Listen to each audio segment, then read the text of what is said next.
kesombongan, al-kibr, ya, maka dia merupakan akhlaknya iblis.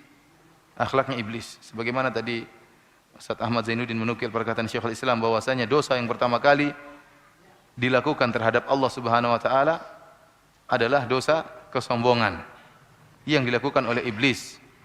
Al-la'in ar-rajim, yang terlaknat, ya, yang tatkala Allah Subhanahu wa taala merintahkan iblis untuk sujud kepada Adam. Wa idz qala rabbuka lil malaikati isjudu li adama fasajadu illa iblis. Tatkala Allah memerintahkan malaikat untuk sujud kepada Adam, maka mereka semuanya sujud kecuali iblis. Kenapa? Aba, dia enggan. Kenapa dia enggan? Wastakbar, karena sombong. Dia sombong, tidak mau sujud kepada Adam. Kenapa dia sombong? Dia sombong dengan unsur penciptaan dia. Dia merasa tinggi. Ana khairun minhu, khalaqtani min nar wa khalaqtahu min tin. Kau ciptakan aku dari api, sedangkan kau ciptakan Adam dari tanah, sehingga dia tidak mau sujud kepada Adam alaihi salam. Kemudian kita dapati juga banyak sekali pengikut atau kaum para nabi yang menolak dakwah para nabi. Kenapa? Karena kesombongan. Allah sebutkan dalam Al-Quran dalam banyak ayat. Allah mengatakan, qala al-mala'u alladhina istakbaru min qaumihi. Berkatalah orang-orang yang sombong dari kaumnya. Mereka menolak apa? Dakwah para nabi. Kenapa? Karena kesombongan mereka. Tidak mau menerima dakwah para nabi. Oleh karenanya orang-orang yang sombong dihinakan di akhirat kelak. Dihinakan tatkala di padang mahsyar. Kata Nabi sallallahu alaihi wasallam, yuhsyarul mutakabbiruna yaumal qiyamah amsal adz-dzar fi suwarir rijal.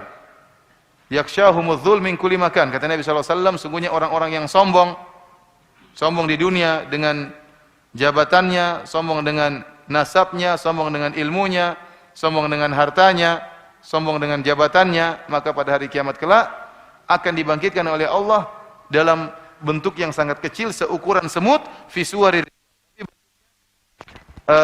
tubuh kecilnya seperti semut tapi bentuknya bentuk manusia.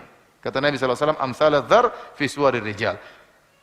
Kecilnya seperti semut. Kenapa? Selama di dunia dia merasa besar, merasa tinggi. Dia merasa besar dan merasa tinggi. Al jaza' min jinsil amal. Balasan sesuai dengan amalan. Tatkala di dunia dia merasa tinggi, merasa besar, maka di akhirat dijadikan kecil. Kemudian kata Nabi sallallahu alaihi wasallam, yakshahumudz dzul min kulli makan. Dia akan diliputi dengan kehinaan dari segala sisi. Kenapa? Dia dibangkitkan dalam kondisi kecil, hampir diinjak sana, hampir diinjak sini, terhinakan. Kenapa? Tatkala di dunia dia merasa merendahkan orang. Orang depannya direndahkan, orang sebelah kanannya direndahkan, belakang kiri dia rendahkan, maka tatkala di akhirat dia yang direndahkan dari segala sisi. Karenanya orang-orang seperti ini tidak ada tempat yang pantas bagi mereka kecuali neraka jahanam. Kata Allah Subhanahu wa taala, "Fala bi'sa maswal mutakabbirin." Sungguhnya neraka jahanam merupakan tempatnya orang-orang yang sombong. Ikhwani fillah wa akhwati fiddin azani Allah wa iyyakum. Kenapa kesombongan merupakan dosa yang sangat dibenci oleh Allah Subhanahu wa taala? Sampai-sampai dalam hadis kata Nabi sallallahu alaihi wasallam, la yadkhulul jannata man kana fi qalbihi mithqalu dzarratin min kibr. Kata Nabi sallallahu alaihi wasallam, tidak akan masuk surga seorang yang dalam hatinya ada kesombongan meskipun sebesar dzarrah. Sebesar dzarrah. Dzarrah itu apa? Dzarrah sebagian ahli tafsir menyebutkan dzarrah itu ada 3 penafsiran. Yang pertama, dzarrah adalah semut kecil. Semut itu kecil bentuknya atau tidak? Belum lagi anak semut. Lebih kecil lagi. Kalau kita naik pesawat, semut kelihatan nggak? Udah kelihatan. Artinya semut itu kalau ada semut kecil naik di baju kita, 2 lah atau 3 orang semut lagi ngobrol-ngobrol di sini, kita nggak rasa, saking ringannya, tidak kita merasa berat dengan 3 semut tersebut, tidak. Dia ngobrol-ngobrol, kita juga nggak dengar, nggak tahu dia ngobrol apa. Saking kecilnya semut tersebut. Artinya kalau antum ambil semut tadi, antum letakkan di daun timbangan, maka tidak akan mempengaruhi timbangan tersebut. Kenapa? Saking ringannya semut tersebut. Ini namanya dzarrah. Tafsiran yang berikutnya yang disebut oleh para ulama, dzarrah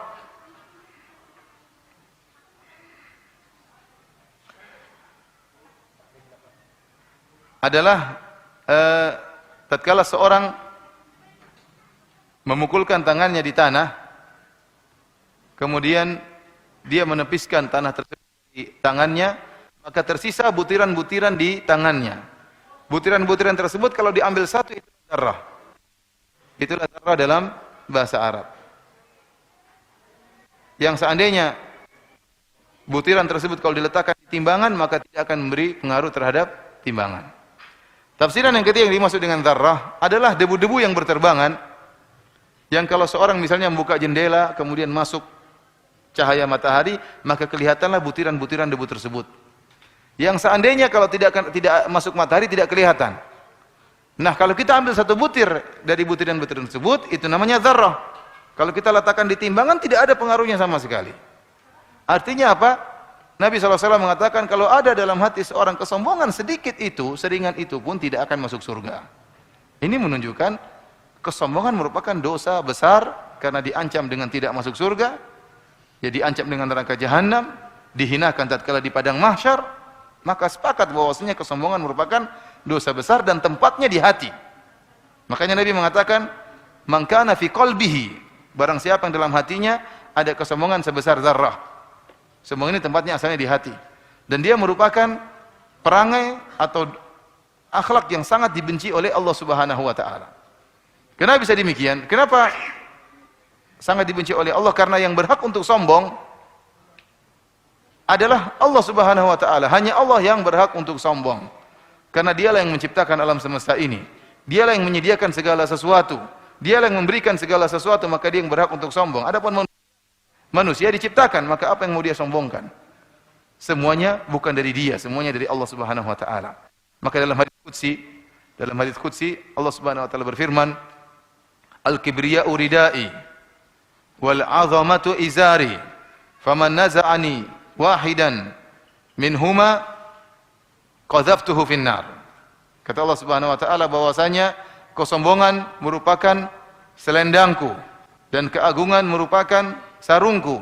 Barang siapa yang mencoba mengusikku pada salah satu di antara dua perkara ini, aku akan lempar dia di neraka. Allah tidak ingin ada yang berani mengusik tentang kesombongan. Yang berhak untuk sombong hanyalah Allah Subhanahu wa taala, Al-Mutakabbir. Dialah zat yang memiliki kesombongan dan keangkuhan dan keagungan karena dia pencipta alam semesta ini, yang jika ingin melakukan sesuatu hanya mengatakan kun fayakun. Jika ada seorang mengusik Allah dalam sisi kesombongan, kata Allah, qadzaftuhu finnar, saya akan lemparkan dalam neraka jahanam. Inilah sebabnya kenapa kesombongan merupakan perangai yang sangat dicela dalam syariat Islam.